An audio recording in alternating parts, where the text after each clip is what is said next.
안녕하세요. 여러분, 오늘 밤 우리는 서늘한 어둠 속에서 당뇨라는 이름의 조용한 살인마와 마주하게 됩니다.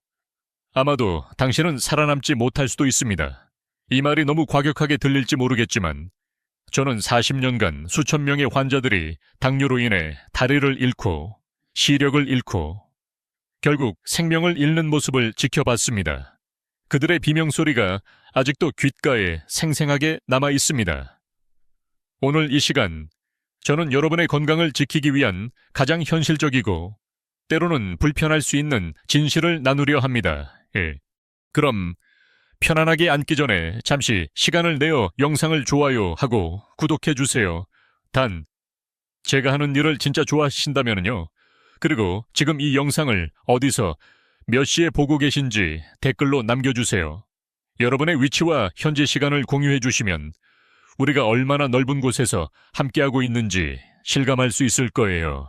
이제 불을 끄고 부드러운 소리를 위해 선풍기를 켜도 좋습니다. 그리고 오늘 밤 우리의 여행을 시작해 봅시다. 당뇨는 단순히 혈당이 높아지는 병이 아닙니다. 그것은 서서히, 그러나 확실하게 우리의 장기를 썩게 만들고 삶의 질을 갉아먹는 무서운 질환입니다. 특히 60대, 70대 어르신들에게는 더욱 치명적이죠. 저는 내분비내과 전문의로서 수많은 환자들의 삶이 어떻게 무너지는지, 그리고 그 무너짐을 막기 위해 우리가 무엇을 할 수 있는지 직접 목격해왔습니다. 한 번은 78세 박씨 할아버지의 이야기가 있었습니다. 평생 국밥과 떡을 즐기셨던 분이었죠. 결국 당뇨 합병증으로 다리를 절단해야 했고, 그 후 얼마 지나지 않아 심장마비로 세상을 떠나셨습니다. 또 73세 김씨 할머니는 건강에 좋다고 믿고 매일 유자차를 드셨지만 당뇨 망막병증이 빠르게 진행되어 시력을 거의 잃으셨습니다. 손주의 얼굴도 남편의 얼굴도 더 이상 볼 수 없게 된 것이죠. 이런 사례들의 공통점은 무엇일까요? 바로 식습관만 제때 바꿨더라면 이런 고통을 겪지 않았을 수도 있다는 점입니다. 오늘 밤 저는 여러분께 70대 어르신들이 반드시 피해야 할 5가지 위험한 식품과 그것을 대체할 수 있는 건강한 대안을 상세히 알려드릴 것입니다.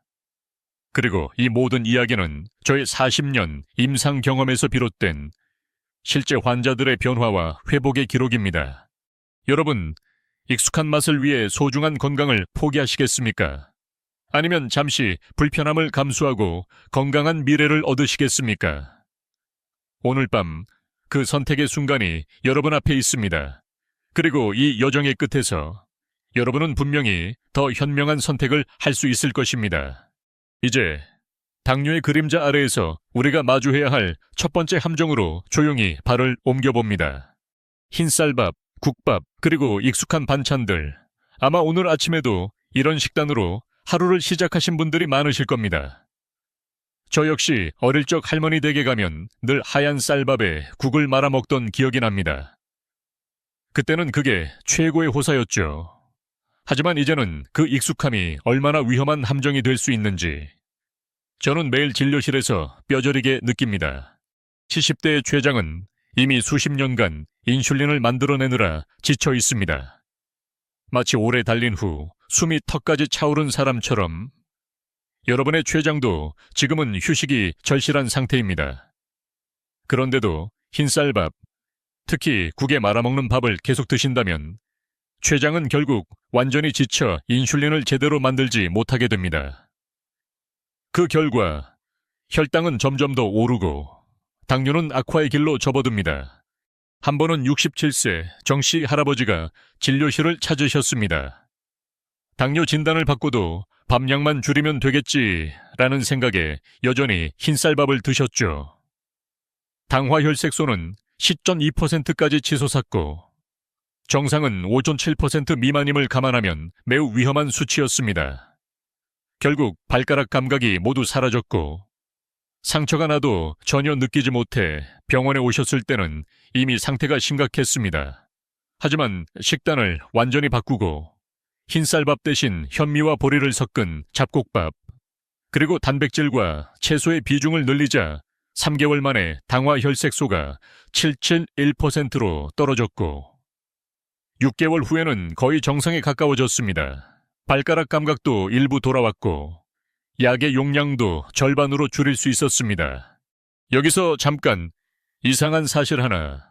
쌀밥 한 공기는 설탕 10스푼을 한 번에 먹는 것과 혈당 상승 속도가 거의 비슷하다는 점 알고 계셨나요? 이쯤 되면 차라리 설탕을 퍼먹는 게 낫겠다 하는 농담도 나오지만 실제로는 둘 다 피해야 할 선택지입니다. 학계에서는 여전히 흰쌀밥이 정말 그렇게 나쁜가 라는 논쟁이 있습니다.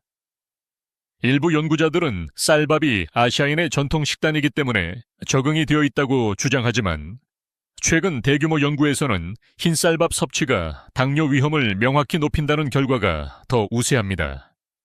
특히 나이가 들수록 인슐린 저항성이 증가하기 때문에 같은 양의 쌀밥도 20대와 70대의 몸에서 완전히 다르게 작용합니다. 그렇다면 지금 당장 실천할 수 있는 방법을 알려드릴게요. 첫째, 흰쌀밥을 통곡물로 바꿔보세요. 현미, 보리, 귀리 등은 식이섬유가 풍부해 혈당이 천천히 오릅니다. 처음엔 거칠고 맛이 없게 느껴질 수 있지만 2주만 참아보세요. 입맛이 바뀌고 오히려 더 고소하게 느껴질 겁니다.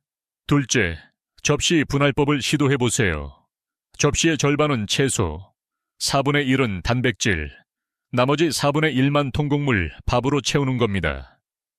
이렇게 하면 자연스럽게 혈당 상승을 억제할 수 있습니다. 셋째, 식사 순서를 바꿔보세요. 채소를 먼저, 그 다음 단백질, 마지막으로 탄수화물을 드시면 혈당 상승을 최대 50%까지 줄일 수 있습니다. 72세 이씨, 할머니의 경험담도 있습니다. 처음엔 맛이 없었어요. 그런데 2주 지나니까 입맛이 바뀌더라고요. 이제는 오히려 흰쌀밥이 너무 심심하게 느껴져요. 그리고 무엇보다 다시 손주들 사진을 볼 수 있게 된 게 너무 행복해요. 이 말이 저에게도 큰 울림을 주었습니다. 여러분, 익숙함이 항상 안전함을 의미하지는 않습니다. 오히려 익숙한 것일수록 더 경계해야 할 때가 많죠. 오늘 밤 여러분의 식탁 위에 작은 변화를 더해보세요. 그 변화가 10년, 20년의 건강을 지켜줄 수 있습니다. 그리고 혹시라도 나는 이미 늦었어 라고 생각하신다면 그 생각부터 바꿔보세요. 변화는 언제나 지금 이 순간부터 시작할 수 있습니다. 전통 음료, 그 달콤한 유혹, 유자차, 식혜, 대추차, 수정과 이런 음료들은 어르신들 사이에서 건강에 좋다는 믿음으로 오랫동안 사랑받아 왔습니다. 저 역시 어릴 적 감기에 걸리면 할머니가 유자차를 타주시던 기억이 납니다. 따뜻한 유자차 한 잔에 담긴 정성과 위로, 그 달콤함이 마음까지 녹여주던 시절이 있었죠. 하지만 그 달콤함이 혈관 속에서는 천천히, 그러나 확실하게 독이 되어 쌓인다는 사실을 아는 순간 저는 환자들에게 이 음료들을 조심스럽게 권하지 않을 수 없었습니다. 76세 김씨 할머니의 사례가 있습니다. 이분은 감기 예방과 건강을 위해 매일 유자차를 2-3잔씩 드셨습니다. 따뜻한 유자차 한 잔이면 감기도 안 걸리고 몸도 따뜻해진다는 믿음이 있었죠. 하지만 혈당은 점점 오르고 당뇨 합병증이 빠르게 진행되었습니다. 여러 원인을 찾던 중 유자차가 주요 원인임을 발견하고 무가당 허브차로 바꾸시도록 권유했습니다. 놀랍게도 2주 만에 공복 혈당이 130으로 식후 혈당은 180으로 크게 떨어졌습니다. 한 달 후에는 시력도 조금씩 좋아지기 시작했고 손발 저림 증상도 많이 줄었습니다. 단지 음료 하나를 바꿨을 뿐인데 이런 변화가 일어난 것입니다. 여기서 이상한 사실 하나. 유자차 한 스푼에는 약 9개 설탕이 들어있습니다. 보통 2-3스푼을 넣어 하루에 2잔만 마셔도 세계보건기구가 권장하는 하루 당류 섭취량을 훌쩍 넘게 됩니다. 이쯤 되면 차라리 사탕을 씹어 먹는 게 낫겠다마는 농담이 나올 법도 하죠. 실제로 액체 형태의 당은 고형 식품보다 훨씬 빠르게 흡수되어 혈당을 급격히 올립니다.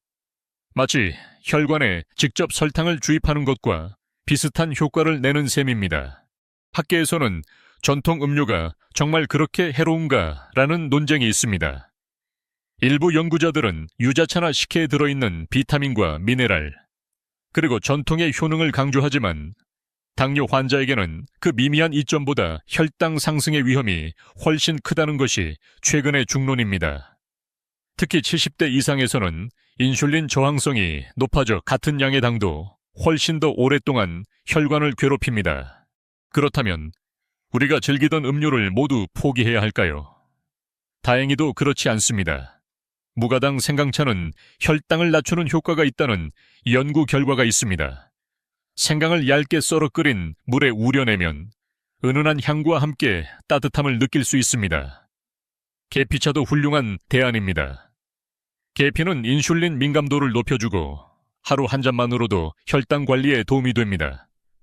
보리차, 옥수수 수염차, 루이보스티 등도 당기 전혀 없으면서 맛있는 선택지입니다. 특히 옥수수 수염차는 소변 배출을 도와 부종 관리에도 좋습니다. 여기서 또 하나의 농담을 곁들여 볼까요? 꿀은 설탕보다 건강하다던데요? 라는 질문을 자주 받습니다. 사실 꿀도 결국은 당입니다. 물론 꿀에는 일부 유익한 효소와 미네랄이 있지만 당뇨 환자에게는 설탕과 거의 같은 방식으로 혈당을 올립니다. 꿀을 먹고 건강해진다면 벌집에 사는 곰돌이 푸는 이미 불로장생했겠죠. 아주 소량, 티스푼 절반 정도만 가끔 사용하는 것이 적당합니다. 이처럼 전통 음료의 달콤함 뒤에는 우리가 미처 알지 못했던 위험이 숨어 있습니다. 하지만 대안을 찾는 것은 생각보다 어렵지 않습니다. 무가당 허브차, 생강차, 계피차, 그리고 보리차. 이런 음료들로도 충분히 따뜻함과 위로를 느낄 수 있습니다. 그리고 무엇보다 여러분의 혈관과 장기가 그 변화를 가장 먼저 알아차릴 것입니다. 나이가 들수록 우리는 익숙한 것에 더 집착하게 됩니다. 하지만 건강을 위해서는 때로 익숙함을 내려놓고 새로운 선택을 해야 할 때가 있습니다. 오늘 밤 여러분의 찻잔에 담긴 음료를 한 번 더 들여다보세요. 그 안에 담긴 당의 양이 여러분의 내일을 결정할 수도 있습니다. 간식, 그 달콤하고도 짭짤한 유혹, 손주가 놀러 오면 인절미 한 조각, 바나나 한 개, 혹은 포도 한 송이, 조금만 먹으면 괜찮겠지라는 생각. 정말 괜찮을까요? 저 역시 진료실에서 과일은 건강에 좋다면서요? 라는 질문을 수도 없이 받습니다. 물론 과일과 떡, 견과류는 모두 건강식으로 알려져 있지만 당뇨 환자, 특히 70대 어르신들에게는 그리 단순한 문제가 아닙니다. 78세 최씨 할머니의 이야기를 들려드릴게요. 이분은 매일 오후 3시쯤 인절미나 바나나를 간식으로 드셨습니다. 조금만 먹으니까 괜찮겠지라고 생각하셨지만 당뇨 망막병증이 급속도로 진행되어 결국 한쪽 눈의 시력을 거의 잃게 되셨죠. 그 후 간식 습관을 바꾸고 삶은 달걀과 저염 견과류, 오이스틱 등으로 대체하자 6개월 만에 남은 시력이 안정되고 당화 혈색소도 9.7%로 크게 개선되었습니다. 단순한 습관 변화만으로도 인생이 달라질 수 있다는 사실, 정말 놀랍지 않나요? 여기서 이상한 사실 하나, 바나나, 포도, 감 같은 과일은 혈당 지수가 매우 높습니다. 인절미, 경단, 찹쌀떡 등 떡류 역시 마찬가지죠. 젊은 사람들은 혈당이 올라가도 한두 시간 내에 정상으로 돌아오지만 70대 어르신들은 4-5시간 동안 고혈당 상태가 지속될 수 있습니다. 마치 혈관이 설탕물에 오래 담가져 있는 것과 비슷하죠. 하루하루는 별 차이가 없어 보여도 몇 년, 몇십 년이 지나면 그 작은 차이가 눈, 신장, 심장 등 모든 장기에 심각한 손상을 남깁니다. 학계에서는 과일을 완전히 끊어야 하는가라는 논쟁이 있습니다. 일부 연구자들은 과일의 항산화 성분과 비타민, 미네랄의 이점을 강조하지만 당뇨 환자에게는 혈당 관리가 최우선이라는 의견이 더 우세합니다. 특히 바나나, 포도, 감처럼 당도가 높은 과일은 소량만 드셔야 하고 베리류처럼 혈당 지수가 낮은 과일을 선택하는 것이 더 안전합니다. 그렇다면 건강한 간식은 무엇일까요? 삶은 달걀은 단백질이 풍부하고 혈당을 거의 올리지 않으면서도 포만감을 줍니다. 저염 견과류, 특히 호두와 아몬드는 좋은 지방과 단백질이 풍부해 소량만 먹어도 포만감이 오래갑니다. 단, 열량이 높으니 한 번에 한 줌 정도만 드세요. 오이, 당근, 샐러리 같은 채소, 스틱도 훌륭한 간식입니다.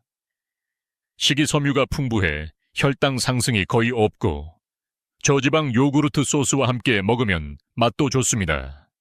여기서 농담 하나. 간식 없이 어떻게 하루를 버티냐고요? 저도 가끔은 초콜릿 한 조각이 간절할 때가 있습니다. 하지만 그럴 땐 냉장고에 삶은 달걀을 꺼내 먹으며 이게 바로 건강의 맛이구나라고 스스로를 위로합니다. 물론 가끔은 소량의 다크초콜릿이나 베리류도 괜찮습니다. 중요한 건 매일이 아니라 가끔이라는 점이죠. 나이가 들수록 우리는 작은 즐거움에 더 집착하게 됩니다. 하지만 그 작은 즐거움이 큰 고통으로 돌아올 수 있다는 사실을 기억해야 합니다. 오늘 밤 여러분의 간식 습관을 한번 점검해 보세요.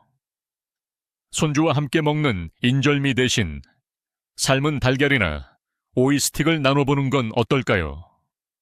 건강한 간식이 여러분의 내일을 더 밝게 만들어줄 것입니다.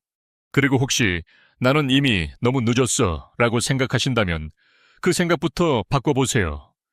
변화는 언제나 지금 이 순간부터 시작할 수 있습니다. 여러분의 건강한 내일을 위해 오늘 밤 작은 결심을 해보시길 바랍니다. 국밥과 찌개밥, 그리고 식사의 속도. 이 두 가지는 우리 어르신들의 식탁에서 빠질 수 없는 풍경입니다. 따뜻한 국물에 밥을 말아 한 숟갈 크게 떠먹는 그 맛. 아마도 많은 분들이 이게 바로 인생의 맛이라고 생각하실 겁니다. 저 역시 어릴 적 아버지와 함께 시장 국밥집에 앉아 김이 모락모락 나는 국밥을 먹던 기억이 아직도 생생합니다. 하지만 그 익숙함이 때로는 건강을 위협하는 함정이 될 수 있다는 사실, 오늘 밤 다시 한번 강조하고 싶습니다. 국물에 밥을 말아 먹으면 어떤 일이 일어날까요? 우선 음식을 너무 빨리 먹게 됩니다. 밥알이 국물에 불어 부드러워지니 씹지 않고도 쉽게 삼킬 수 있죠. 식사 속도가 자연스럽게 빨라지고 그만큼 인슐린이 더 많이 필요하게 되어 췌장에 부담을 줍니다. 연구에 따르면 빠른 식사는 혈당을 급격히 상승시키는 주요 원인 중 하나입니다. 천천히 먹는 것보다 빨리 먹을 때 혈당이 더 높이 오르고 인슐린 저항성도 악화됩니다. 여기서 이상한 사실 하나. 음식을 충분히 씹으면 인크레틴이라는 호르몬이 분비됩니다. 이 호르몬은 혈당 조절에 중요한 역할을 하는데 국밥처럼 거의 씹지 않고 삼키는 식사는 인크레틴 분비를 방해합니다. 즉, 국밥 한 그릇이 단순히 배만 채우는 것이 아니라 혈당 조절 시스템 전체를 흔들어 놓는 셈이죠. 73세이씨 할아버지의 사례를 떠올려 봅니다. 이분은 40년 넘게 매일 아침 국밥을 드셨습니다. 당뇨약을 꾸준히 복용했지만 당화혈색소는 8.6%로 높게 유지됐고 혈압도 150에 95로 좋지 않았습니다. 식습관 상담 후 국과 밥을 따로 먹고 식사 시간을 20분 이상으로 늘리며 한 입에 50번 이상 씹는 습관을 들이셨습니다. 3개월 만에 당화혈색소가 7.1%로 6개월 후에는 6.3%까지 떨어졌고 혈압도 130에 85로 개선되었습니다. 작은 변화가 큰 결과를 만든 셈이죠. 학계에서는 국밥이 정말 그렇게 해로운가? 라는 논쟁이 있습니다. 일부 연구자들은 국밥이 영양적으로 균형 잡힌 식사라고 주장하지만 실제로는 국물의 나트륨과 지방, 그리고 빠른 식사 속도가 당뇨 환자에게는 치명적일 수 있다는 점이 더 강조되고 있습니다. 특히 고나트륨, 고지방 식단은 심혈관 질환 위험을 높이고 당뇨 환자에게는 이중의 부담이 됩니다. 그렇다면 어떻게 해야 할까요? 첫째, 국과 밥을 반드시 따로 드세요. 국물에 밥을 말지 않고 밥은 밥대로, 국은 국대로 천천히 드시는 것이 좋습니다. 둘째, 식사할 때는 TV나 신문을 보지 말고 음식에 집중하세요. 음식의 맛을 음미하며 천천히 드시면 포만감도 더 빨리 느끼고 혈당 상승도 완만해집니다. 셋째, 한 입에 최소 수번 이상 씹는 습관을 들이세요. 처음엔 어색할 수 있지만 곧 자연스러워집니다. 넷째, 식사 시간은 최소 20분 이상 가지세요. 식사는 경주가 아니라 즐기는 시간임을 기억하세요. 여기서 농담 하나. 국밥을 천천히 먹으려면 국물이 식을까봐 걱정된다는 분들이 계십니다. 그럴 땐 국을 조금씩 덜어가며 드시면 됩니다. 아니면 식사 중간에 잠깐씩 선풍기를 끄고 국물의 온도를 유지하는 것도 한 방법이죠. 물론 국밥집 사장님은 조금 당황하실 수도 있습니다. 나이가 들수록 우리는 익숙한 식사 방식에 더 집착하게 됩니다. 하지만 건강을 위해서는 때로 익숙함을 내려놓고 새로운 습관을 받아들여야 합니다. 오늘 밤 여러분의 식사 속도를 한번 점검해 보세요. 천천히, 그리고 충분히 씹어 먹는 것만으로도 여러분의 혈당과 건강은 분명히 달라질 수 있습니다. 야식, 그 달콤한 늪, 저녁 10시, TV 앞에 앉아 라면 한 그릇, 떡 한 조각, 혹은 과자 한 봉지. 평생 늦게 먹었는데 이제 와서 바꾸기 힘들다 하는 말, 진료실에서 수도 없이 듣습니다. 저 역시 밤늦게까지 일하다 보면 출출함에 냉장고 문을 열고 싶은 충동을 느끼곤 하죠. 하지만 야식이 당뇨 환자에게 얼마나 치명적인 악순환을 불러오는지 알게 된 후로는 그 유혹을 단호히 거절하게 되었습니다. 75세 박씨 할머니의 이야기를 해볼까요? 이분은 매일 밤 10시경 TV를 보며 라면, 떡, 과자 등 야식을 즐기셨습니다. 당뇨병이 점점 악화되어 신장 기능까지 저하되기 시작했고 밤에 화장실을 너무 자주 가서 수면의 질도 매우 나빠졌습니다. 제 조언에 따라 저녁 식사 시간을 오후 6시로 옮기고 밤에는 물이나 무가당 허브차만 마시도록 했습니다. 취침 시간도 규칙적으로 맞추셨죠. 변화는 생각보다 빨리 찾아왔습니다. 3개월 후 신장 기능 수치가 개선되기 시작했고 당화 혈색소도 7.2%로 떨어졌습니다. 체중도 3kg 감소했으며 인슐린 민감도는 28% 향상되었습니다. 밤중에 화장실에 가는 횟수도 줄어들어 수면의 질이 크게 개선되었습니다. 여기서 이상한 사실 하나. 우리 몸은 하루 중 시간대에 따라 인슐린 민감도가 달라집니다. 아침과 오후에는 인슐린 민감도가 높지만 저녁부터 밤 시간대에는 인슐린 민감도가 낮아집니다. 즉, 같은 음식을 먹어도 낮에 먹는 것보다 밤에 먹으면 혈당이 더 많이 오르고 더 오래 지속됩니다. 한밤중에 고혈당 상태로 잠을 자면 새벽 현상, 즉 아침에 일어났을 때 혈당이 비정상적으로 높아지는 현상이 발생할 수 있습니다. 이로 인해 하루 종일 혈당 관리가 어려워지고 신장과 심장, 혈관에 부담이 쌓입니다. 학계에서는 야식이 정말 그렇게 해로운가 라는 논쟁이 있습니다.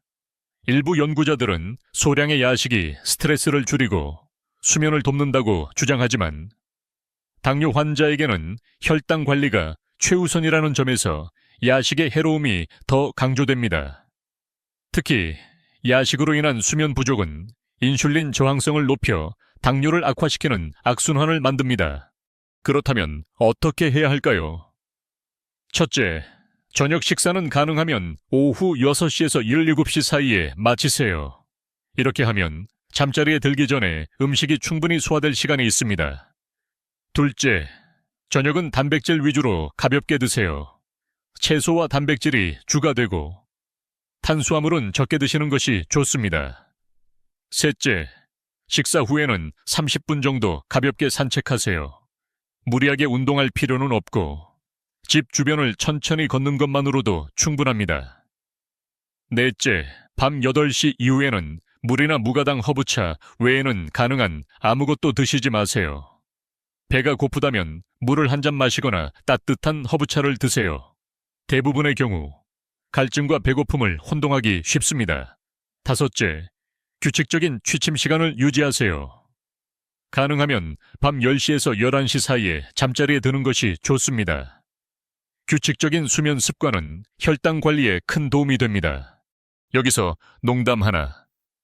밤에 배고프면 어떻게 하냐고요? 저는 물 한 잔에 이건 라면 국물이다 라고 상상하며 마십니다. 물론 상상력이 부족한 날엔 그냥 일찍 자는 게 최고죠. 농담 같지만 실제로 일찍 자는 습관이 혈당 관리에 큰 도움이 됩니다. 나이가 들수록 우리는 밤의 고요함과 작은 즐거움에 더 집착하게 됩니다. 하지만 그 작은 즐거움이 내일의 건강을 앗아갈 수 있다는 사실을 기억하세요. 오늘 밤 여러분의 야식 습관을 한번 점검해 보세요. 작은 변화가 큰 건강을 가져올 수 있습니다. 그리고 혹시 나는 이미 너무 늦었어 라고 생각하신다면 그 생각부터 바꿔보세요. 변화는 언제나 지금 이 순간부터 시작할 수 있습니다. 건강한 노후를 위한 실천 전략. 이제까지 우리는 당뇨를 악화시키는 5가지 식습관과 그 대안에 대해 이야기해왔습니다. 하지만 이 모든 정보를 머릿속에만 담아두면 아무 소용이 없습니다. 진짜 변화는 실천에서 시작됩니다. 오늘 밤 저는 여러분이 내일부터 바로 적용할 수 있는 구체적인 전략을 정리해 드리려 합니다. 그리고 이 전략들은 단순히 이론이 아니라 실제로 수많은 환자분들이 건강을 되찾는 데 큰 도움이 되었던 방법들입니다. 첫째, 접시 분할법을 활용하세요. 식사할 때 접시의 절반은 채소로, 4분의 1은 양질의 단백질, 생선, 닭가슴살, 두부, 계란 등으로 나머지 4분의 1만 통곡물, 현미, 보리, 귀리 등으로 채우는 방법입니다. 이렇게 하면 자연스럽게 탄수화물 섭취가 줄고 혈당 조절이 쉬워집니다. 처음에는 이렇게 먹으면 배가 고플 것 같다 하는 분들이 많지만 채소와 단백질이 포만감을 오래 유지시켜주기 때문에 오히려 식사 후 허기가 덜합니다. 둘째, 식사 순서를 바꿔보세요. 채소를 먼저, 그 다음 단백질, 마지막으로 탄수화물을 드시는 것이 좋습니다. 이 순서대로 먹으면 혈당이 천천히 올라가 급격한 혈당 상승을 막을 수 있습니다. 실제로 이 방법을 꾸준히 실천한 74세 김씨 할아버지는 식사 후 졸음이 사라지고 혈당도 훨씬 안정됐다고 말씀하셨습니다. 셋째, 식사 후에는 10분에서 30분 정도 가볍게 산책하세요. 무리하게 운동할 필요는 없습니다. 집 주변을 천천히 걷는 것만으로도 식후 혈당 상승을 효과적으로 줄일 수 있습니다. 운동은 젊은 사람들만 하는 거 아니냐고 생각하실 수 있지만 걷기는 나이와 상관없이 누구나 할 수 있는 최고의 운동입니다. 저도 진료가 끝난 후 병원 복도를 천천히 걷는 습관을 들이고 있습니다. 걷다 보면 머리도 맑아지고 하루의 피로도 풀리는 기분이 듭니다.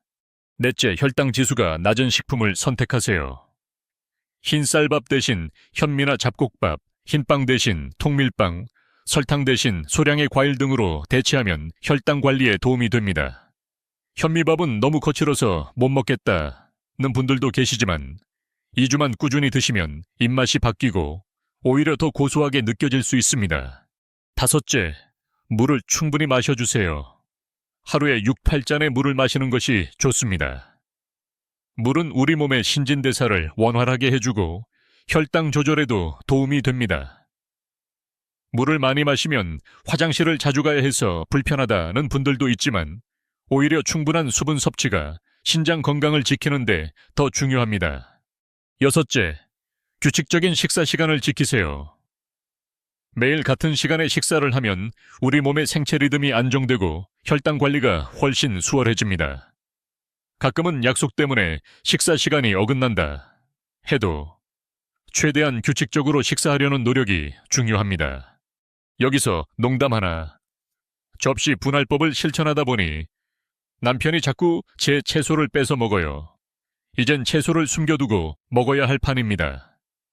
실제로 가족과 함께 건강한 식습관을 실천하면 서로에게 좋은 영향을 주는 경우가 많습니다. 가족 모두가 건강해지는 기회가 될 수 있죠. 나이가 들수록 우리는 변화를 두려워하게 됩니다. 하지만 작은 습관 하나가 10년을 젊게, 20년을 행복하게 바꿀 수 있습니다. 오늘 밤 여러분의 식탁 위에 작은 변화를 더해보세요. 그 변화가 여러분의 건강한 노후를 지켜줄 것입니다. 그리고 이 소중한 정보가 가족과 친구들에게도 도움이 될 수 있도록 구독과 좋아요 버튼을 눌러주시면 감사하겠습니다. 여러분의 건강한 내일을 진심으로 응원합니다. 이제 오늘 밤의 여정을 마무리할 시간입니다. 우리는 함께 당뇨라는 조용한 살인마의 그림자 아래에서 익숙함과 안일함이 어떻게 건강을 위협하는지, 그리고 그 속에서 어떻게 다시 삶의 주도권을 되찾을 수 있는지 하나하나 짚어보았습니다. 아마도 이 긴 이야기를 듣고 계신 지금 여러분의 마음 한구석에는 두려움과 동시에 작은 희망이 함께 자리하고 있을지도 모릅니다. 저는 40년간 수많은 환자분들을 진료하며 이제 와서 뭘 바꾼다고 달라지겠어 라는 말을 수도 없이 들었습니다. 하지만 정말로 변화를 시작한 분들은 모두 한결같이 말합니다. 생각보다 어렵지 않았어요. 오히려 몸이 가벼워지고 마음도 편안해졌어요. 그 작은 변화가 결국에는 삶 전체를 바꿔놓는다는 사실을 저는 누구보다 잘 알고 있습니다. 오늘 밤 여러분께 드리고 싶은 마지막 조언은 완벽함을 목표로 하지 말라는 것입니다. 한 번에 모든 걸 바꿀 필요도, 스스로를 몰아붙일 필요도 없습니다. 단 한 끼의 식사, 단 한 번의 산책, 단 한 잔의 무가당차, 그 작은 실천이 쌓여 어느새 여러분의 건강을 지키는 든든한 방패가 되어줄 것입니다. 혹시 지금 이 영상을 보며 나는 이미 너무 늦었어 라고 생각하신다면 그 생각부터 바꿔보세요. 변화는 언제나 지금 이 순간부터 시작할 수 있습니다. 그리고 여러분이 혼자가 아니라는 사실을 기억하세요. 이 밤, 이 영상을 함께 보고 있는 수많은 분들이 여러분과 같은 고민을 하고 같은 결심을 하고 있습니다. 마지막으로 오늘 밤의 여정을 함께 해주셔서 진심으로 감사드립니다. 여러분의 건강한 내일을 위해 저는 언제나 이 자리에서 여러분을 응원할 것입니다. 이제 화면을 끄고 조용히 눈을 감아보세요. 오늘 들은 이야기들이 마음속에 잔잔히 스며들기를, 그리고 내일 아침에는 조금 더 건강한 선택을 할 수 있기를 진심으로 바랍니다. 이제 불을 끄고 부드러운 소리를 위해 선풍기를 켜도 좋습니다. 오늘 밤 우리의 여행은 여기서 마무리합니다. 여러분 모두 편안한 밤 되시길 바랍니다. 오늘 밤 우리는 당뇨라는 조용한 살인마와 마주하며 70대 어르신들이 반드시 피해야 할 5가지 식습관과 그 대안에 대해 깊이 있게 살펴보았습니다. 흰쌀밥과 국밥, 전통 음료, 달콤한 간식, 국물에 말아먹는 식사, 그리고 야식, 이 모든 익숙한 습관들이 어떻게 혈당을 높이고 췌장과 혈관, 신장, 시력 등 우리 몸의 중요한 한 장기를 서서히 망가뜨릴 수 있는지 실제 환자들의 사례와 함께 구체적으로 설명드렸습니다. 각 섹션에서는 실제로 변화를 실천한 환자들의 경험담과 학계에서 논쟁이 되는 부분까지 솔직하게 다루었습니다. 그리고 무엇보다 중요한 것은 변화는 결코 늦지 않다는 점입니다. 접시 분할법, 식사 순서 바꾸기, 식후 산책, 혈당 지수가 낮은 식품 선택, 충분한 수분 섭취, 규칙적인 식사 시간 등 누구나 실천할 수 있는 구체적인 전략을 제시해 드렸습니다. 마지막으로 완벽함을 목표로 하기보다는 작은 실천부터 시작하라는 따뜻한 조언과 함께 여러분이 혼자가 아니라는 위로의 메시지를 전합니다. 오늘 밤의 이야기가 여러분의 내일을 조금 더 건강하게 바꿔주길 바라며 이 여정에 함께해 주셔서 진심으로 감사드립니다. 스크립트 종료. 좋은 밤 되세요.